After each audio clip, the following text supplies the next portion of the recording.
L'objectif dans cette séance est d'étudier expérimentalement la conductibilité électrique des acides carboxyliques. L'étude expérimentale se fera avec l'acide éthanoïque pur et sa solution aqueuse. La réalisation du circuit électrique représenté au tableau permettra de faire cette étude. Alors, pour réaliser cette expérience, nous disposons d'un générateur de tension continue qu'on peut régler. Ce générateur permettra d'indiquer la tension délivrée au circuit par affichage numérique. Ce générateur permettra aussi d'indiquer l'intensité du courant par affichage numérique et cet écran permet de visualiser cela. En bas, vous avez un bouton poussoir rouge qui permet de mettre en marche le générateur. Nous disposons aussi d'un électrolyseur. Cet électrolyseur est constitué de 2 électrodes en graphite, donc inattaquables par l'acide. Nous disposons aussi d'une ampoule.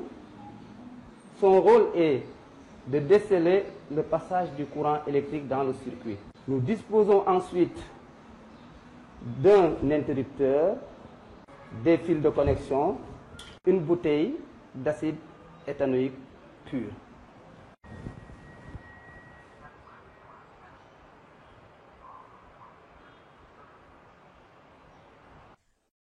Nous allons d'abord verser l'acide éthanoïque pur dans l'électrolyseur. Voilà. Je verse l'acide éthanoïque pur dans l'électrolyseur. Donc, les électrodes sont bien émergées. Vous allez observer le comportement de la lampe et l'affichage numérique de la tension et de l'intensité quand je ferme le circuit. Allons-y, fermons le circuit. Observez le comportement de la lampe, les 2 affichages numériques. Qu'observez-vous? La lampe ne s'allume pas, ok. La tension délivrée aux bornes du circuit est de 4,2. L'intensité du courant est nulle. Augmentons. La tension vaut 13,3 volts. L'intensité indiquée est nulle. Nous en déduisons donc que l'acide éthanoïque pur ne conduit pas le courant électrique. Voilà, nous allons maintenant passer à la deuxième expérience, à savoir réaliser une solution d'acide éthanoïque.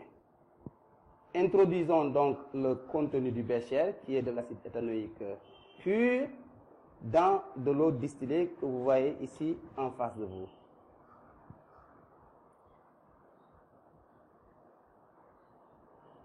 Ainsi, nous avons préparé une solution d'acide éthanoïque. Introduisons cette solution dans le bécher.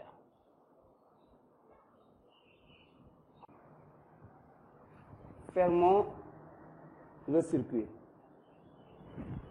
Qu'observe-t-on? Vous voyez donc que la lampe s'allume. L'intensité indiquée est de 20 mA environ. Conclusion, la solution d'acide éthanoïque conduit le courant électrique. Comment expliquez-vous les observations faites? Rappelez-vous de la leçon sur les solutions aqueuses en classe de seconde. Bien, nous dirons simplement que l'acide éthanoïque pur ne contient que des molécules d'acide éthanoïque.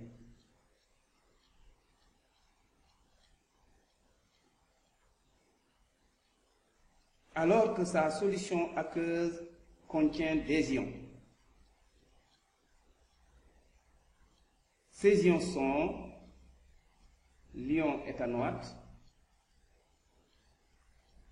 et l'ion hydronium.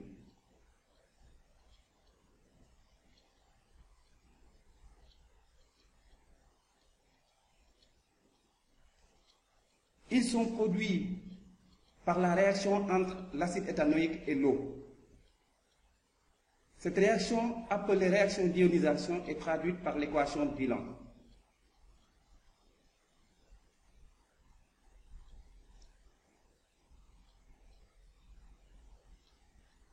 Elle est partielle.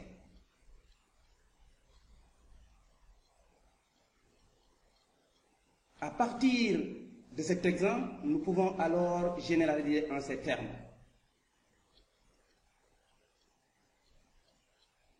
Un acide carboxylique pur ne conduit pas le courant électrique, alors que sa solution est conductrice. La réaction d'ionisation est traduite par l'équation de bilan. Elle est partielle.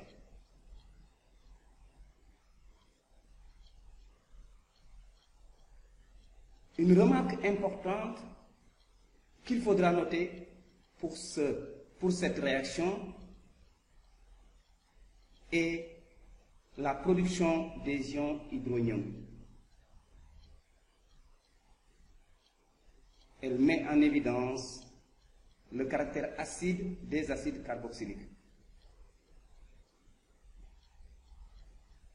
Cette remarque sera alors pour nous une entrée dans l'étude des propriétés chimiques des acides carboxyliques.